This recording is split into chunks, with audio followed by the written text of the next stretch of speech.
Unang Huwebes na naman ng buwan. Kumusta po kayo mga B?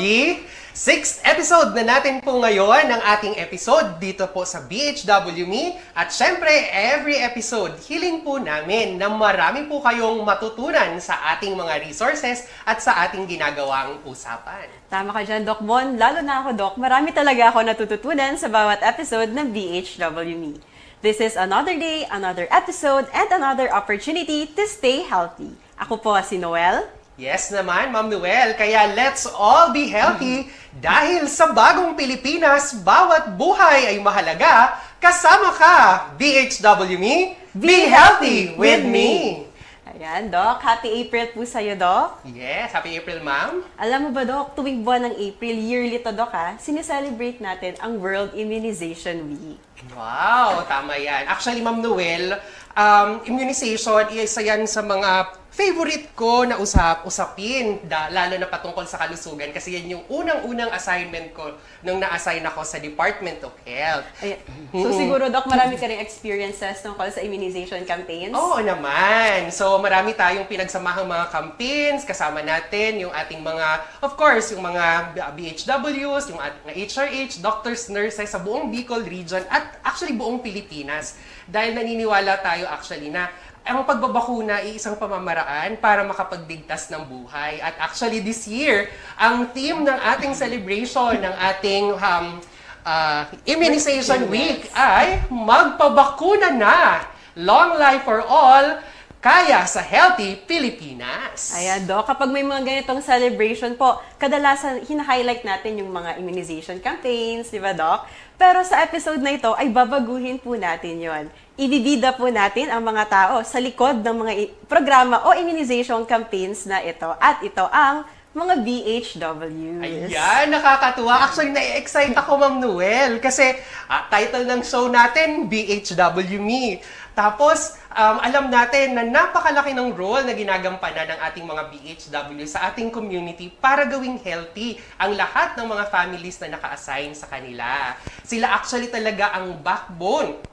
Kahit sa immunization, napakalaki ng ginagawang tulong ng ating mga BHW sa mga campaigns natin para mapataas ang bilang ng napoprotektahan sa immunization. At syempre, ibibida natin yan ang ating mga magigiting na mga bakunador. At syempre, itataon na rin natin yan dahil syempre, sineselebrate din pala natin, Noel, ano nga ba sineselebrate natin tuwing araw ng kagitingan? Tama ba ako? Yes, araw ng kagitingan. Kaya syempre, isi-celebrate natin ang magigiting natin ng mga health workers. At gaya nga ng sinabi mo, Doc, sila ang inspirasyon ng ating show. Di ba, Doc? Ang BHW Me. Para sa kanila talaga itong show na ito.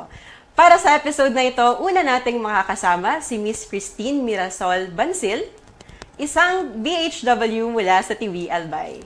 Yan. Hello, ma'am. Good afternoon po. Good afternoon din po. Good afternoon po, ma'am. Ano pong gusto niyong tawag po namin sa inyo, ma'am? Tina lang po. Ayan. Good afternoon po, Ma'am Tin. So, ako po si Doc Mon at ito naman po si Ma'am Noel. Hello po. Good afternoon Doc, po. balita ko, si Ma'am Tin pala yung na-awardan na Outstanding BHW noong 2022. Wow! So, ayan. Very interested tuloy akong kausapin si ma'am. Gusto kong malaman kung ano yung mga kwento sa likod ng pagiging BHW niya at kung paano siya nabigyan ng award ng ganitong Best BHW 2022. Unahin ko po mamang tanong, ilang taon na po kayong barangay health worker? Bali, magsi-6 years na po ngayon pong taon. 6 years? Medyo matagal na rin po pala. Siguro parang kaidadan ko pala kayo sa pag-join sa public health. So, doon po sa pagiging BHW, ano po yung mga usual na ginagawa po ng isang BHW sa community? Bali, sa akin po, sa experience ko po,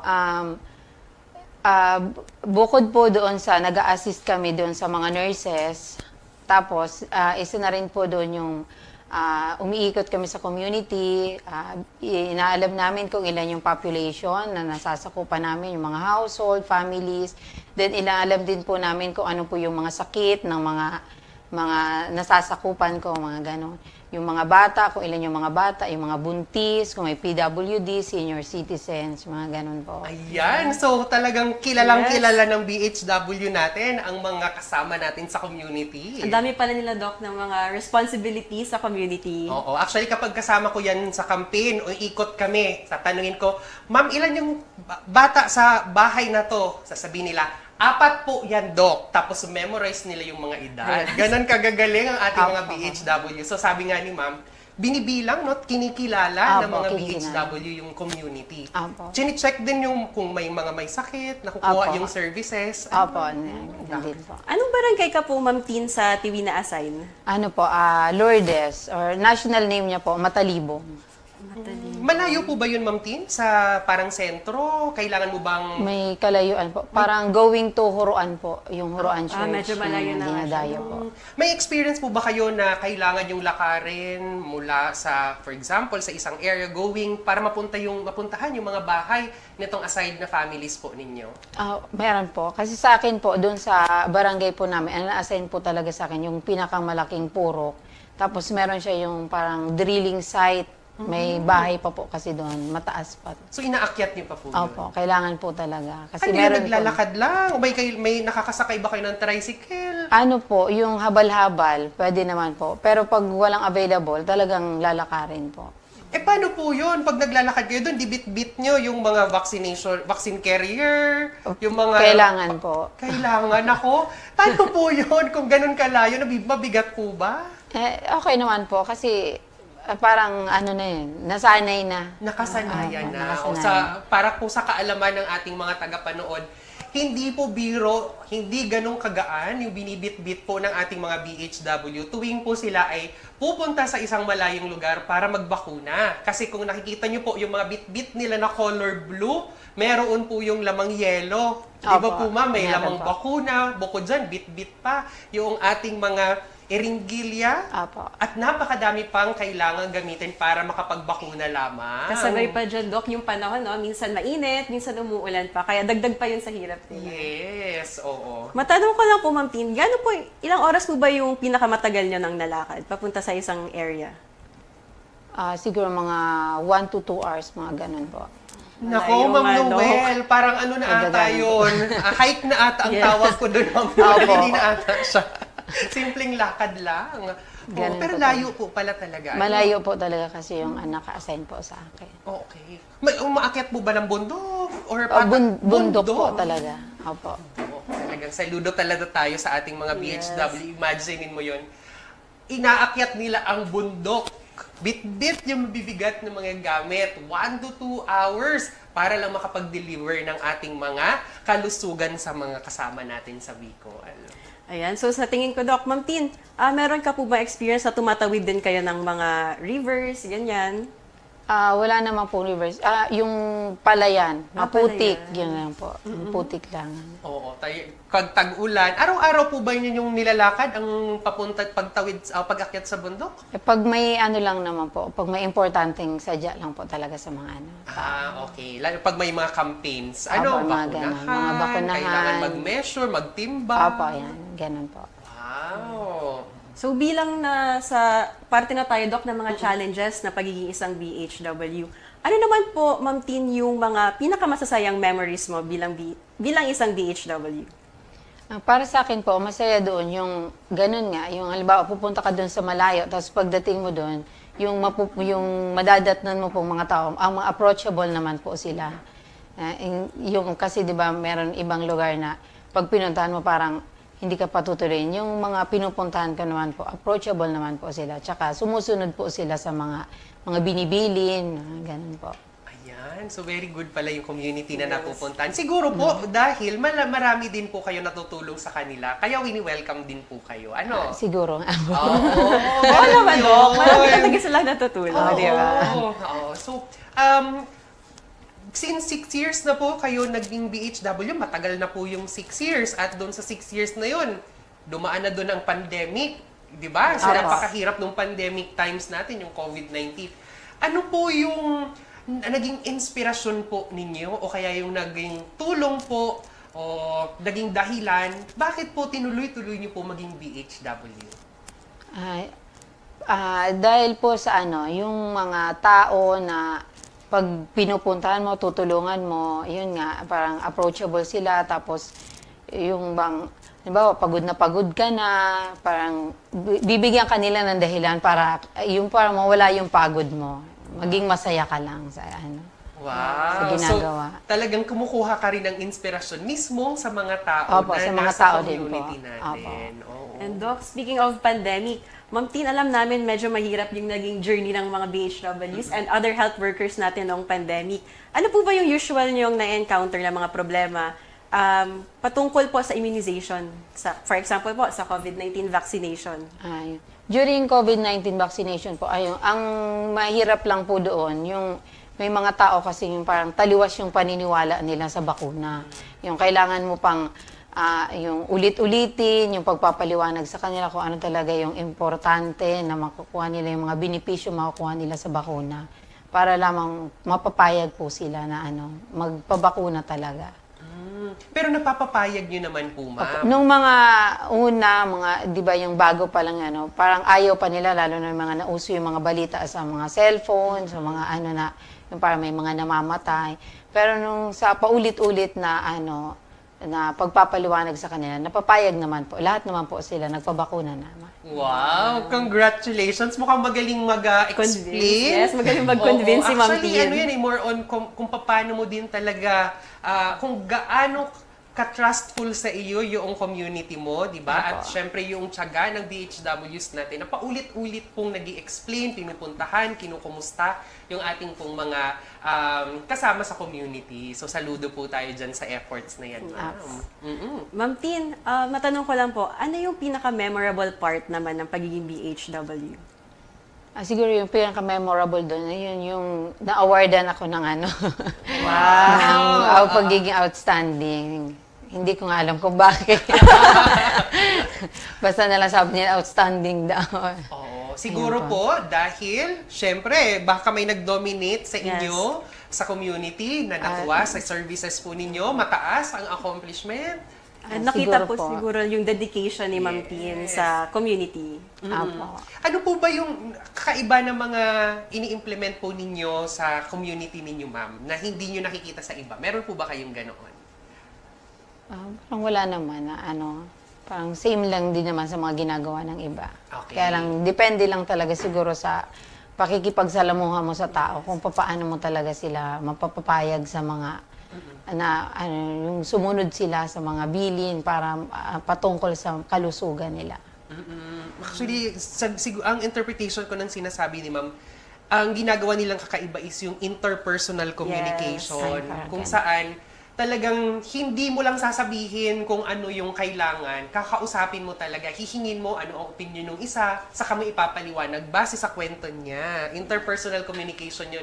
Kaya siguro naging very successful at kakaiba si ma'am. Siguro maganda, Doc, yung approach ni Ma'am Tin kapag bumababa sila sa community nila. Okay. So, may mga kwento-kwento, Ma'am Noel, at pag nakakausap ko mga BHW, ito natutuwa ako. Kasi may mga kwento na, naku, Doc, na-experience na po namin, hinabol kami ng aso. Na-experience mo na ba yun? Naku, nakailang aso na ba yan? mga dalawa. Dalawa na. Oo, na-experience na din, kwento rin ng mga BHWs po natin na experience daw nilang labasan ng itak. Meron namang abot. Hindi naman. Mabait naman yun. Mabait talaga yung mga nasa community nyo. Pero doon sa mga ibang BHW, nako, feeling ko tatawa sila kapag narinig nila to. Kasi merong mga naka-experience daw ng ganito. Pero again, sabi ko nga, mga BHW natin talagang dedicated sa work Talagang babalik at babalikan nila yung mga community members natin para siguraduhin healthy lang sila. Hindi hadlang, Doc, yung mga aso, yung ano-ano pang mga bagay para bigay sila ng serbisyo sa komunidad. Sabi nga ni ma'am, di ba may palayan pa siyang nilalakad, may inaakyat pang bundok. Ano pa ang aso? Aso lang yan. Ayan, Ma'am Tin. So bilang isang BHW po, ano yung pwede mong ibigay na message sa mga gusto pumasok bilang isang BHW? Sa mga gusto pong pumasok bilang isang BHW, ang may bibigay ko lang na kailangan lang po, mahalin mo po yung, kung ano yung gusto mong pasukin na trabaho. kailangan mahalin mo, tapos kilalanin yung mga nasa community, tsaka dapat enjoy ka lang. Kasi pag ini-enjoy mo lang yung trabaho mo, hindi ka naman mahihirapan. Ayan, enjoy ka lang. So talagang papasok pa rin doon yung self-care, no? So kahit nagtatrabaho, alam natin napakahirap ng trabaho ng mga BHW, health workers, pero kailangan alagaan din daw natin yung sarili natin. Enjoy lang habang nag-work. Ayan. So, para naman, Ma'am Tin, sa mga kapwa mo BHW, anong masabi mo sa kanila? Sa mga kapwa ko BHW, ayun, kahit nahihirapan, laban lang. Laban lang. Tungkulin natin talaga yung yung pangalagaan yung mga tao sa ating komunidad. Ayan. So talagang kailangan talagang may mga BHW kasi sila ay katulong natin sa community. Yun yung sinasabi ni Ma'am sa atin. At dapat, Doc, nasa puso natin ang public service talaga. Yan. Okay. So sa immunization, Ma'am, meron ba kayong anong masasabi ninyo sa ating mga kababayan patungkol sa pagbabakuna? Kasi balita ko, lahat ng mga bata na nasa area mo ay nabakunahan na. Tama po ba? Apo. Wow! Congratulations! So, bigyan mo naman kami ng tip. Ano yung mga ginawa mo para masiguradong yung mga bata na nasa mga pamilyang assigned sa inyo ay kumpleto ang bakuna? Doon sa mga nasasakupan ko, sa tulong din ng mga nurses na nag-handle sa amin, ayun, yung mga paliwanag, napapaliwanagan sila ng maayos, kaya napapapayag po silang magpabakuna, yung halaga ng bakuna. Okay, so naging partners talaga ng BHW, katulong yung mga nurses natin, para lang maging successful. Talo pa ata ako ni Ma'am kasi ako hindi ko napabakunahan lahat ng Bicol. Pero si Ma'am, nabakunahan niya lahat ng kanyang members ng community. Yes. Tumambling na ako nun, Ma'am Noel, ha? Nag-jingle na ako, kumanta na ako, nag-TikTok pa ako. Tumawid ka rin, Doc, ng bundok. Tumawid din ako ng bundok, pero hindi umifect masyado. Pero si Ma'am, kinaya niyang bakunahan lahat. Ayan, at dahil nga, Ma'am Tin, saludo kami sa iyong dedikasyon bilang isang BHW, tanggapin mo po ang simpleng regalo mula sa DOH Bicol CHD. Ayan! Thank you so much po. Ayan, congratulations, Ma'am, sa pag-share niyo po ng inyong time and of course, yung kwento din po ninyo bilang BHW. Pero syempre, hindi pa po dyan nagtatapos ang ating show. Mamaya po ay kikilalanin din po natin ang isa pang community champion patungkol po sa immunization. Ayan, dyan lang po kayo. Huwag kayong aalis dahil magbabalik ang BHW Me. Be healthy with me!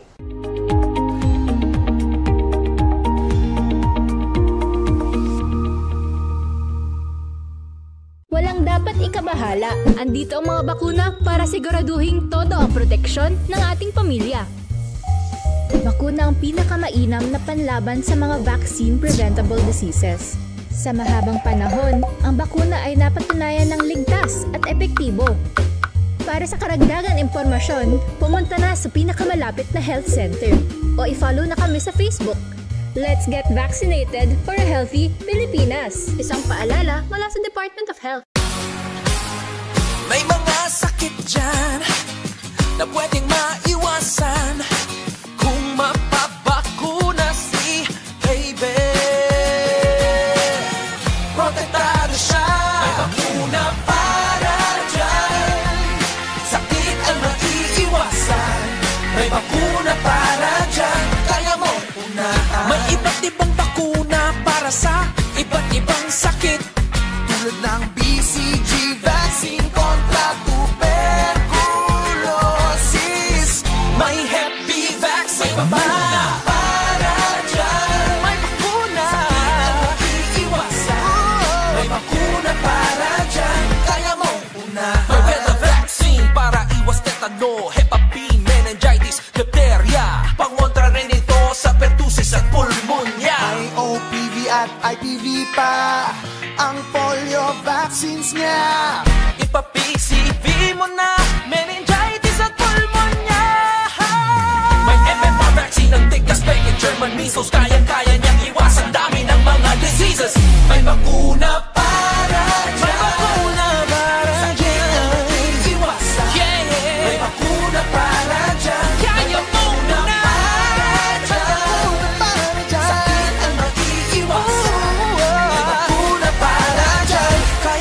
unahan. At nagbabalik po ang BHW Me, Be healthy with me! At ayan nga, Ma'am Noel, nagbabalik po tayo ngayon, pero kanina, nakilala natin ang ating BHW na si Miss Teen. So, ang dami na nating nakinalaman tungkol sa kwentong buhay niya, sa experience niya bilang BHW, at kung papaano siya naging awardee. Yes, outstanding At BHW. At kanina nga, na-mention nga niya na nakuha niya daw yung award na yun dahil maganda yung tulong sa kanya, maganda yung naging collaboration nila nung RHU at nung nurse na kasama niya. Wow, sino kaya yan, Doc? At ngayon, nakakatuwa kasi kasama din po natin ngayong hapon yung nurse na tinutukoy mismo ni Ma'am Tin. Yan. Ngayong hapon po ay makakasama natin si Sir Rick Anthony Calais, ang tinanghal na Outstanding HRH for 2022. Ayan, good afternoon po, sir. Afternoon po, Doc. Good afternoon, Afternoon sir. po, ma'am. Ayan, una po sa lahat, congratulations sa pagkapanalo Thank you, po sir. ninyo Thank you, sir. noong award po natin. At nakakatuwa kasi partner pala kayo ng Best HRH at ng ating Best BHW. Okay, so ngayon pag-uusapan po natin, sir. Una po gusto ko pong malaman, ilang taon na po kayong ng HRH? Nag-umpisa po ako, Doc, ng HRS ng 2019 until the present po. 29. So, nag-start po ako, Doc, ng PHA program ako noong 2019 until after 6 months na in-upgrade po ako ni Ma'am Tricia na NDP noong March 2020 na po, sorry. So nagsimula ka pala Exact. as yung mga public, yung PHAs Yes. natin, Yes, po, ano? So, before kang mag-HRH. Yes, Doc. So, nahasa ako, Doc, muna sa advocacy campaigning sa IEC, sa barangay, sa community bago ako naging NDP. Okay. Sige. Mukhang interesting to. Halos magkasabay silang pumasok ng kanyang Yes. BHW. Actually, mukhang magkakabatch tayo kasi ako pumasok 2018 lang din. Ikaw, Ma'am Ayan. Noel. Sir Rick, matanong ko lang po, ano po ba yung pagkakaiba at pagkakapareho ninyo sa mga BHW? Actually po, sa pagkakapareho namin sa BHW, ang tanging nag-iisang pagkakapareho namin ng mga BHW, yung puso namin sa pagsilbi. So, pare-parehas kami ng puso, ng dedication. Dahil po ang pagiging community health worker, then ang BHW, ang matinding dedikasyon sa community. Kasi maraming challenges na dadaanan pagdating sa community. Sabi ko nga, as a nurse, dati marami akong experiences sa hospital. Sa community, ibang-iba ang set ng environment, ang set of tasks na kailangan namin gawin. Kung baga dati sa hospitals ako, pumapasok ako ng nakaputi, uwi ako ng nakaputi. Sa community, pumapasok ako ng nakaputi, pag uwi ko, naka-brown na ako. Oh, yeah. So, sa BHW, sorry, Doc. Pinagkaiba namin sa BHW, marami. Pagdating sa task, pero hanga ako sa mga BHW, sa mga bayaning BHW natin kasi tama po yun, maliit lang talaga ang compensation nila kasi honorarium nga lang po ang kanilang tinatanggap. May mga barangay, katulad po ni Ma'am Tin, ang kanyang honorarium ay 500 lang per yata or per month. Pero ang puso niya, parehas lang kami ng puso na talagang dedicated kaming magsilbi. So kahit mahirap, kailangan gawin. So marami kaming pagkakaiba, pero nagkakasundo kami doon sa aming layunin na magkaroon ng mga healthy community ang aming barangay. Okay. So, Ma'am Noel, nakakatuwa yung Yes. statement ni Sir, no? Papasok siya sa community, nakakaputi ang damit. Paglabas niya, ay kulay brown na. Yes. So, siguro maraming pinagdaanan, Yes. maraming sinuong. Gusto ko tuloy itanong, ano po yung cause? Bakit ganun ang nangyayari? Ano yung mga usual na challenges at pinagdadaanan sa maghapon? Kasi Doc, sa amin mostly sa community, mas marami ang oras namin sa field. So kailangan namin magbahay-bahay, kailangan namin na ilapit ang aming mga sarili, ang serbisyo namin sa mga tao, sa mga bahay. Kasi mas marami pa ang dapat naming suyurin para makita namin yung totoong problema sa community. So kailangan naming bumaba sa kanilang level, kailangan naming lumapit sa kanila kung hindi nila kayang lumapit sa amin para malaman namin na mayroon pala silang mga health problem na hindi natutugunan dahil wala silang kakayahan na lumapit sa mga health center facilities. So kaya ito ang trabaho namin bilang community health worker na ilapit sa kanila, ibaba sa level nila ang mga serbisyo publiko na binibigay ng ating Department of Health. So, marami po talagang challenges. Minsan, pumapasok kami ng tag-ulan. So, rain or shine, kailangan naming magtrabaho. Lalo pag marami tayong kailangan tapusin, mayroon tayong mga bakunahang bayan na kailangan nating suyurin kahit yung mga nasa taas na bundok, kahit yung pinakahuling bahay sa taas ng bundok, sa gitna ng kabukiran, kailangan nating isa-isahin, kailangan nating puntahan. Dahil ayaw natin na may maiiwan pagdating sa ating paglilingkod sa bayan. Oh, so ramdam na ramdam ko. Nangingilabot nga ako. Talaga ni Sir Rick. Yes. Oo, nangingilabot ako. Kasi ganun talaga yung kwento, no? Yes. So, may mga health workers. Ako, nag-work ako sa hospital. Aantayin kong dumating yung pasyente sa akin. Para i-manage ko siya. Tama. Pero nung nasa public health na tayo ang naghahanap mismo ng mga pasyente na akala nila ay malusog sila. Pero alam natin na may kulang at gusto natin yung ibigay sa kanila. Kaya talagang totoo yun. Tama, binabahay-bahay. Opo, Doc. Oo, so siguro nakwento kanina ng ating BHW, si Ma'am Tin.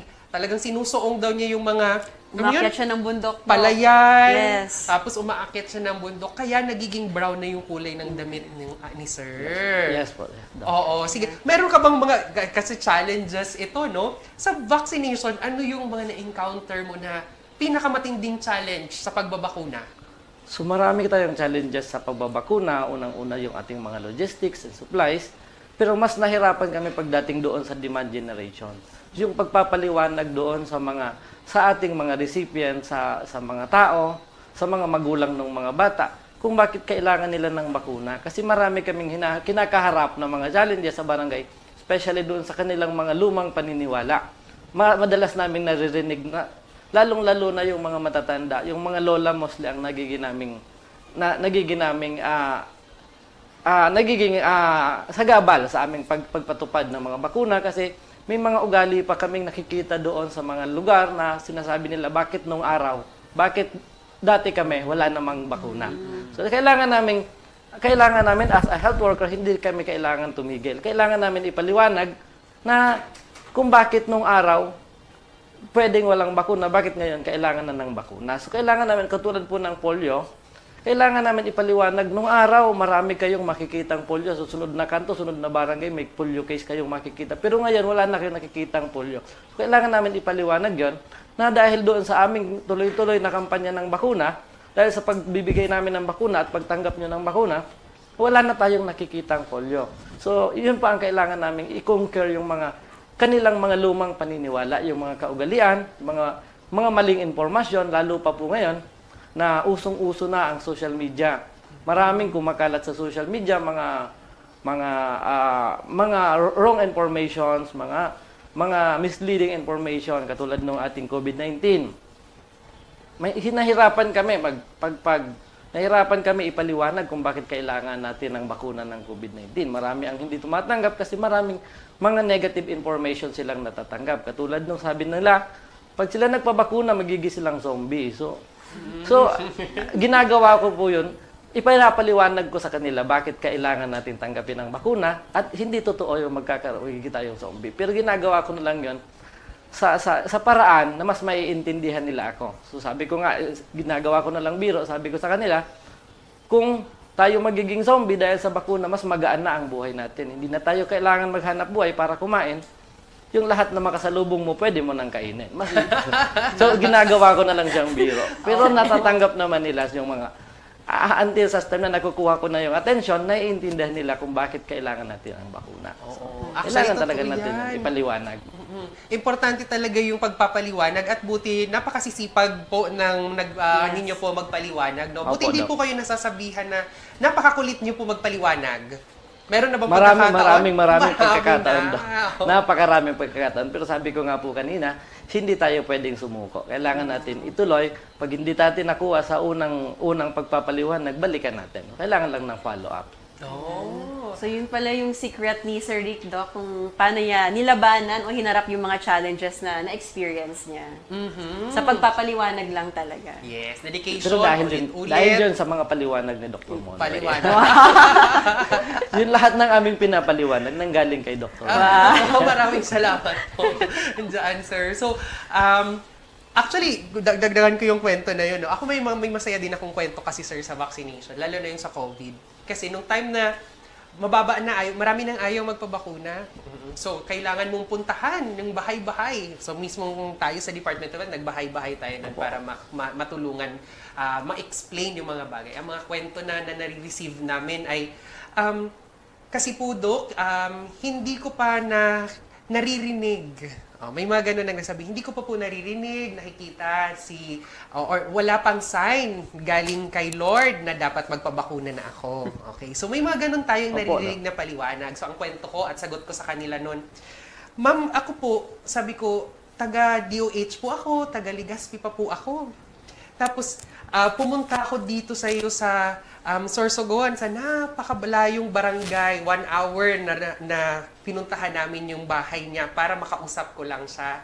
Sabi ko, hindi po kaya ito na yung sign na pinadala sa inyo ni Lord para magbabakuna ka na. O yun. So may mga ganun tayong mga kwento na out of the usual na na-experience natin. Pero ito yung mga, kapag nakausap mo talaga yung mga kapwa natin na Bicolano at na-explainan mo, nakausap mo, interpersonal communication, nagpapabakuna talaga sila kasi nakaka-connect ka sa kanila. Opo, Doc. So yun. Ikaw, Ma'am Noel, napuntahan ka ba ng ating mga HRH nung bakunahan? Nung bakunahan kasi, Doc, kusa akong pumunta. Wow! Alam ko kasi yung importance talaga ng pagpapabakuna. So, hindi ko na hinintay na puntahan ako or tawagan kami, ganun. Kusa na akong pumunta. Ayan. Hopefully ganyan yung attitude ng ating mga kababayan. Yan. So, Sir Rick, kanina napag-usapan po natin yung challenges nyo bilang isang HRH. So, ngayon, pwede mo po ba i-share sa amin yung mga masasayang memories mo naman bilang isang HRH? Marami kaming masasayang experience doon lalo nung mga, actually nung time natin ng laban ng COVID-19, masaya kasi lalo kaming lumakas na as a team. So, naging masaya ang aming samahan. So, mahirap, marami kaming kailangan tapusin, maraming pasyenteng kailangan bakunahan, maraming advocacy na kailangan balik-balikan. So, mas maging masaya yung aming relasyon bilang mga HRH kasi nagkasundo-sundo kami. So, kasi iisa na lang yung aming layunin, ang matapos namin ang pandemya at so maraming experience na masaya. May mga time po kami na halos na rain or shine, pababa kami lahat sa bundok, basang-basa kami sa ulan, pero lahat kami masaya. So yun yung tipong pumupunta kami sa bundok, wala kaming mga baon, pero pag uwi namin may mga dala na kaming prutas, may dala kaming kamote. So yun ang isang nagpapasaya sa amin, yung makita namin na masaya sa amin yung community. So, makita lang namin yung komunidad na happy sila, napuntahan namin sila, masaya na kami doon bilang HRS. So, maraming nagpapasaya sa aming mga HRS. Isa na doon, yung makita ko lang yung mga bata, na wala na ako nakitang bata na nagsasuffer doon sa mga immunisable diseases, happy na kami doon. So, maraming bagay ang dapat namin ikasaya. Ayan. So, yun ba, Sir Rick, yung naging inspirasyon mo o nagtulak sa'yo para magpatuloy ka bilang isang HRH? Yes po. Unang-una, nabibigay sa akin ng inspirasyon ng aking pamilya bilang HRS na magpatuloy ng HRS kasi iniisip ko lagi, kung hindi ko gagawing healthy ang community, magiging unhealthy ang community, pati ang pamilya ko, madadamay sila. So, pangalawa, inspirasyon, unang-una, pangalawa yung komunidad. So, basta nakikita, sabi ko nga po kanina, makita namin healthy ang community, masaya na po kami. Motivation yon para sa amin. So, makita namin silang nakangiti, na walang sakit, motivation na po yun para sa amin. Inspirasyon yun para sa amin. Ayan. So, feel na feel ko, Doc, yung dedication talaga ni Sir Rick. Kanina pa, habang nagsasalita siya, ramdam na ramdam ko talaga, Sir Rick. So, pero ayun nga, so nakwento kanina ni Sir yung mga for example, nahihirapan siya, may mga drive or inspiration para siya ay magpatuloy. Yes. So, for sure, marami ring naka-experience na ganyan na iba nating mga kasama. Opo, marami daw. Ano yung gusto mong sabihin sa mga kasamahan natin sa HRH, na mga health workers, na nasa community na merong ganyan ding nararamdaman na may mga hardships or nahihirapan? So, ang gusto ko lang, ang mensahe ko sa lahat ng HRH, ng mga kasama kong HRH, ituloy nyo lang ang sa inyong paglingkod, pagsilbi. Tuloy lang. Kailangan lang bigyan ng puso. Sabi ko nga, dalhin nyo lang lagi yung inyong mga senses, yung sense of self-responsibility and responsibility to others. So, tapos, lahat ng ginagawa nyo, bigyan nyo lang ng puso. Mararamdaman kayo ng community, maiintindihan kayo at mamahalin kayo ng community. Pangatlo, lagi tayong mag-extend lagi tayong mag-extend ng extra mile ng extra effort, para mas marami pa tayong magawa. Ayan. So, magkasama kami na nito ni Sir sa immunization ng matagal-tagal na. Mayroon bang mga nakakatuwa na kwento na extraordinary na na-experience mo sa community mo? Like for example, hinabol ng itak. May mga gano'n na ba tayo? Hindi hinabol pa ng naman. aso? Hindi pa. Hinabol ng aso, Dok, marami na po. Marami na yung, lalo na nagkakampanya tayo nag-pilpen tayo, bahay-bahay na pilpen. Meron yung mga inahabol kami ng aso dahil kailangan namin kumatok sa bahay, kailangan namin mag-interview sa bahay. So maraming gano'n. So maraming nakakatuwa talagang experience. Meron naman yung parating pa lang kami, nagsasarado na ng pinto. Nakakatuwa sila. Pero pag ganun po, anong mga usual na ginagawa? Nababalikan ba natin yun? Mostly po pagka ganun, hindi namin pinipilit. Pagka makita namin na may ganong resistance, hindi na kami tumutuloy, binabalikan namin sa ibang araw. Ganun. Pero po, siguro i-segue ko na Ma'am Noel, no? Kasi kung may mga ganun tayo, mga kababayan, siguro may mga kakilala tayo na ganun din nanonood. Sabi nga ni Sir, ito ginagawa natin, ang daming paghihirap na ginagawa ng mga health workers, pero hindi tayo nagsasawa na puntahan, balik-balikan, para masiguradong healthy lang sila. So, ano yung mga gusto natin po kayang maging message sa community natin, lalo na sa mga taong hindi pa ganun kaganda yung behavior or acceptance sa pagiging, sa atin, sa health? So, sa community, ang message ko sa community, mahalin nyo lang kaming mga HRH. Kasi, mahal namin kayo. So, tanggapin nyo lang po kung lahat ng binibigay namin na serbisyo ay binibigay po namin yon para sa ikakabuti, ikasisigla at ikalulusog po ng inyong komunidad. Lahat po ng ino-offer namin na magmula sa bakuna, sa mga bata, hanggang sa mga matatanda, sa mga buntis, lahat po ng serbisyong aming ino-offer ay para po yon sa inyong komunidad. So, basta healthy po ang inyong komunidad, lahat ng tao po magiging healthy. Ayan. So, dahil nga daw kanina nabanggit natin, outstanding HRH si Sir Rick. So, Sir Rick, pwede mo ba i-share sa amin yung mga naging best practices mo sa community? So, naging outstanding po ako noong 2022. Isa sa best practices namin, actually hindi po ako magiging outstanding with my own effort dahil po ito sa tulong ng aking team, ng buong team ko. So, tulong-tulong po kami doon. Ang lahat ng accomplishment namin, yung buong munisipyo namin na accomplishment po namin lahat dyan. So, hindi lang naman po yun accomplishment ko. Ang naging best practice po namin, lalong-lalo na po, sabi ko nga, ang lagi kong ginagawa bilang isang SRH, pag ako na-assign sa isang community, ang unang-unang best practice na ginagawa ko is develop an initial report. Very important po yon. So, pag na-develop mo kaagad, yung pagdating mo pa lang sa isang community, sa isang barangay, na-develop mo kaagad ang report, ang initial report, hindi ka na mahihirapan doon. Kasi mahirap na po i-develop ang report kapag late ka na. So, dapat pagpasok mo pa lang, nakuha mo na yung loob ng buong council, ng barangay captain, plus ng buong community. Pagdating po doon sa way na yon, hindi ka na mahihirapan mag-offer ng services mo. Maraming mga tao na nagpapabakuna dahil nahiya kami kay Sir. Pag tumanggi kami, nakakaya naman kay Sir. Kumbaga, bilang Pilipino, magaling tayo doon sa tinatawag na continuar tayo, mga Bicolano. Sumusunod tayo kay Sir kasi nangunguntinuar tayo kay Sir. So, nakikisama tayo kay Sir. Magaling tayo doon. So, yan ang isang best practice. Pangalawa, bakit ako naging best in DP? Kasi po, nung team leader po ako ng TIWI, tama-tama po na nagkaroon ng COVID pandemic, 2019, nag-isatang 2019 until 2020. Galing po ako ng PHA program. So bago pa po dumating si bakuna, bago pa nag-umpis dumating ang COVID vaccine, nagkakampanya na po kami ng pagpapabakuna. Inunahan na namin yung mga negative advocacies na dapat bago pa dumating si negative advocacies, mauna na yung positive advocacy. So, hindi pa po yun dumadating yung bakuna. Ang buong munisipyo po ng Tiwi, kasi na-assign po ako sa Tiwi, ready na po kami. Kasi kung maalala po ninyo, sa Tiwi, nung nag-umpisa tayo ng bakuna, binigyan lang kami ng 200 na vaccine doses. Ang dumating sa amin na matatanda sa senior citizen, ang inuuna natin, dumating sa amin is 400. Nag-away pa sila sa labas. So, ibig sabihin, maganda yung naging impact ng aming advocacy. Kaya, hindi po sa pagmamayabang, si municipality po ng Tiwi, nagpangalawa kami lagi sa top ng accomplishment doon sa COVID-19. Plus, hindi po kami nagpabaya doon sa mga ibang programs habang naglalaban tayo sa COVID. lahat ng programs, ng mga accomplishment, ng deworming, ng NIP, humahabol po kami dahil hindi kami nagpabaya. So, isa sa mga best practice namin, nagtrabaho kami talaga as a team. So, lahat sila bilang team leader, itinitignan ko saan ka ba, ano ba ang problema mo sa isang program, ano pa ang kulang, ano ang kailangan natin pagtulungan. So, ginagawa ko, lagi ako noon mayroong emergency or tinatawag ko na HRH meeting almost every day. Pag may nakita akong problem sa isang barangay, sa isang HRH, ipapatawag ko sila lahat, tulong-tulong kami, pupuntahan namin sa isang barangay na medyo mababa pa ang accomplishment. So, ang teamwork doon ang pinaka-importante and ang buong team ko ang nagdala sa akin kung bakit ako naging outstanding NDP. Okay, so check ko nga kung outstanding talaga si Sir.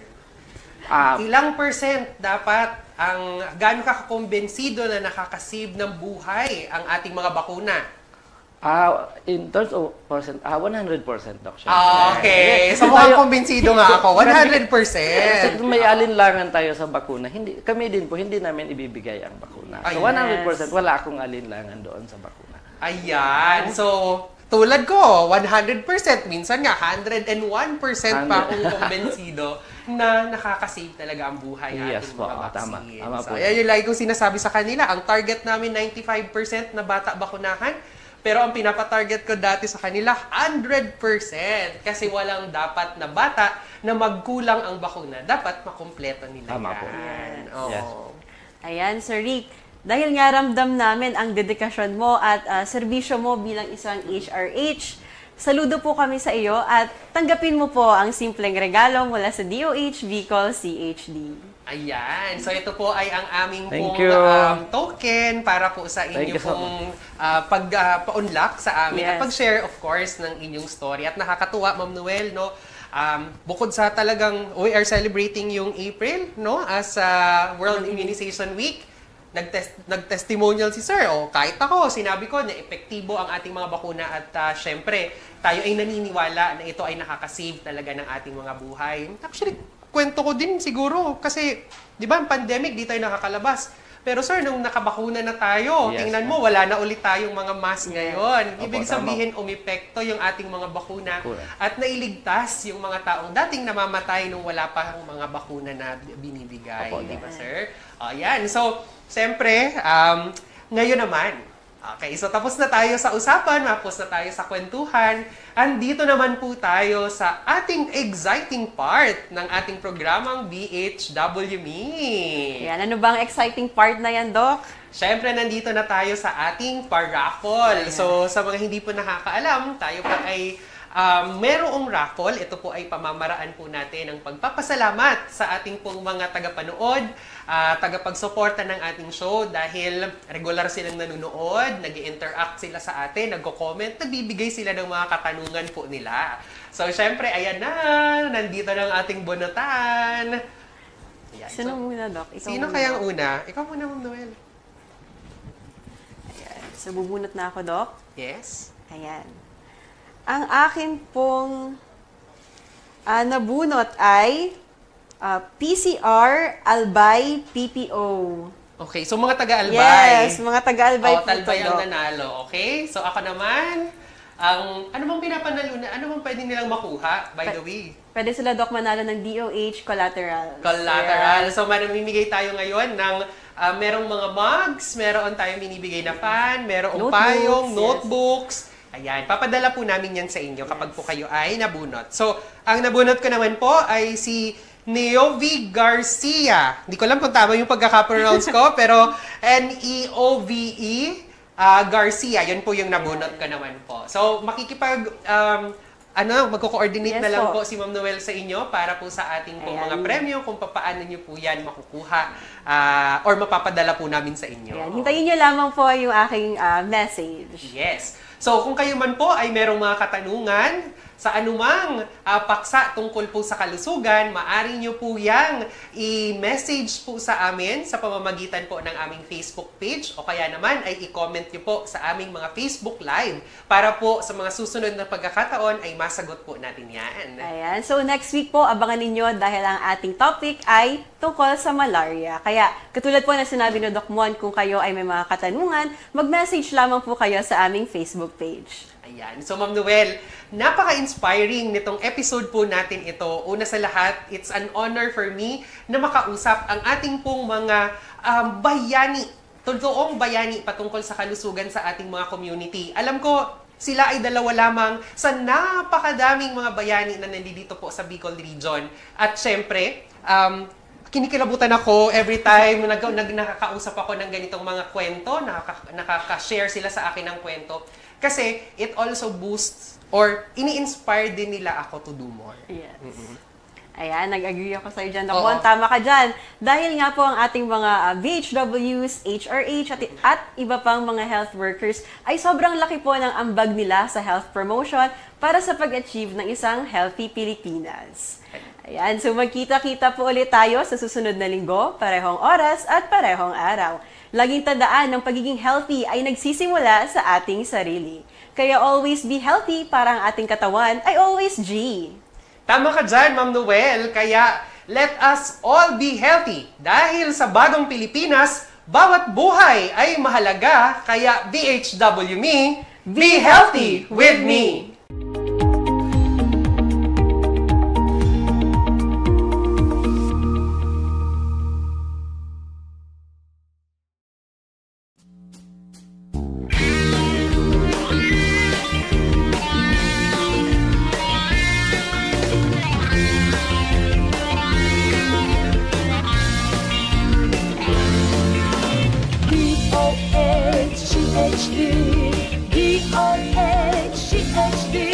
Servisyo Salud Kono. Ika ako, kita gabos, magkarabang, magkaigwang, maray na salud. DOH may dekalidad na servisyo. Madaling dulog ko, nagtatawag, nagpapadabang. Mga programa nagkasama ng sinda sa serbisyo, matawang solusyon ang mga kahilangan. DOH-CHD, DOH-CHD, serbisyo Salud Kono. Ika ako, kita gabos, magkarabang, magkaigwang, maray na salud. Buon sa inulan, ipangakisagod na kita magdakula. Immunization, vaccination, sa tuig ginaon. Mag-ibo paagi, maiwasan ambisyon. Regular na check-up at kaibuhan.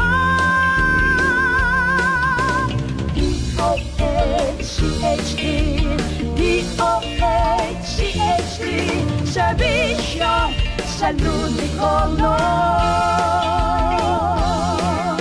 Ika ako, kita gabos, magkarabang, magkaigwang, maray na salud. Balanseng pagkaon, tamang katurog, ehersisyo magsumba, magpabibi, magtimbang. Dapat kita magmano, magpartisipan. Ano man sa tindang relihiyon, natinda sa buhay. Mga pagiramdam lamang ini para iwasan. Kita magkarabangan sa programa ka, Department